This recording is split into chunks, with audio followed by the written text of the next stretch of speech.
Welcome to a Week 4 edition of West Side Elite. I'm Ryan Terpstra from State Champs Network. This is Allen Trieu, Scout.com, and we're here to talk about what's happening on the high school football scene all across the west side of the state of Michigan.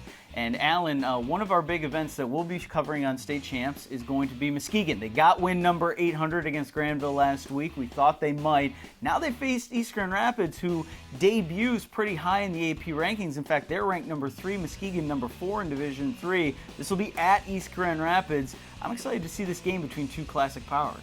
Yeah, I think it should be a really good game. Muskegon's hit some momentum here, though. They're rolling a little bit, but ECR should be confident after starting the season undefeated. Obviously, two very well-coached teams, so I expect the game to be pretty close. I think the key in this game is how East Grand Rapids handles some of the speed Muskegon has with their skill players, particularly containing quarterback Khalil Pimpleton.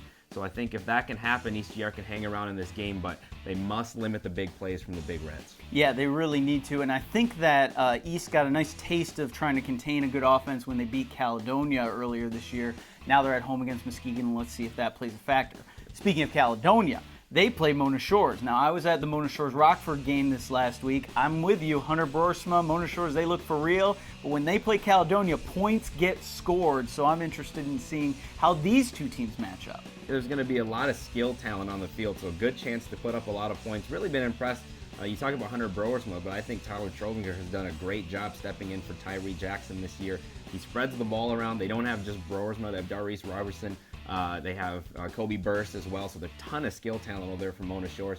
But don't sleep on Caledonia either. Their quarterback, Tanner Christian's playing really well this year. He's got a go-to guy in Drake Ellens, who makes a lot of things happen, not only as a receiver, but as a return man. He's looking like a possible D2 Gliac kind of guy here.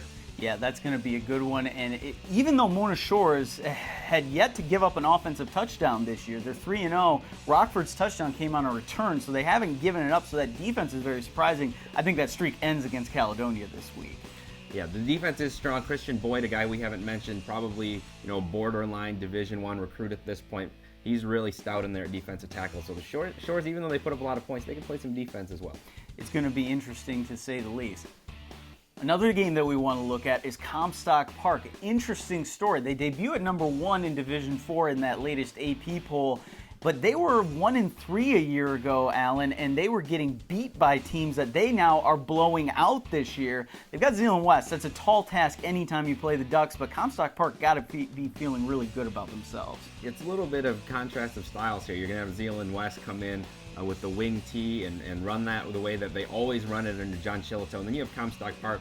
Quarterback Pat Naughton is an outstanding player. He's going to spread the ball around. They have a guy in Montario Smith who can make a lot of things happen in space. You saw Oak Park and their playmaker Darius Stokes give Zeeland West some problems in Week 1. Smith is a similar kind of player, so he may be able to get loose.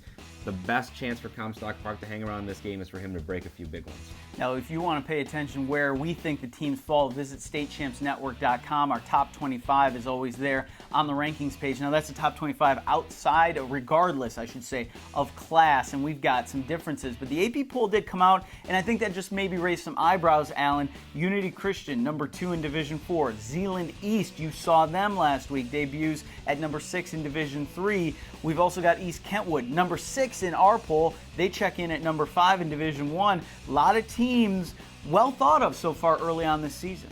I think that really speaks to the strength of the west side of the state this year when you have some teams who maybe didn't come into the year on the radar as teams that could potentially crack that top 25, like Unity, like Zeeland East, even East Kentwood, who had a good year last year. I don't know that a lot of people expected them to be quite this good and beat Farmington Hills Harrison. That win actually looks even better considering some of the teams Harrison's beaten since then. So those teams are playing really well. Zeeland East has a big one this week with Grand Rapids Christian. I think we're really going to find out a lot about them over the next few weeks. So they go Christian, Mona Shores, and Muskegon. Not an easy 3-game slate there for them. That is a murderer's row. You're like, oh, finally, we're out of this out of conference. Hudsonville Christian. Nope, straight into the OK Black. And it is going to be a tough one for Zeeland East, but they got that win against Hudsonville. That's very big for them. Allen Trieu, I'll obviously follow him on Twitter at Allen Trieu, Scout.com, covering all the recruiting across the Midwest, but especially here in the state of Michigan. If you want to see highlights of the kids that we're talking about, tune into West Side Elite every week, or just visit statechampsnetwork.com. We'll be back with more football news this time next week, but thanks now for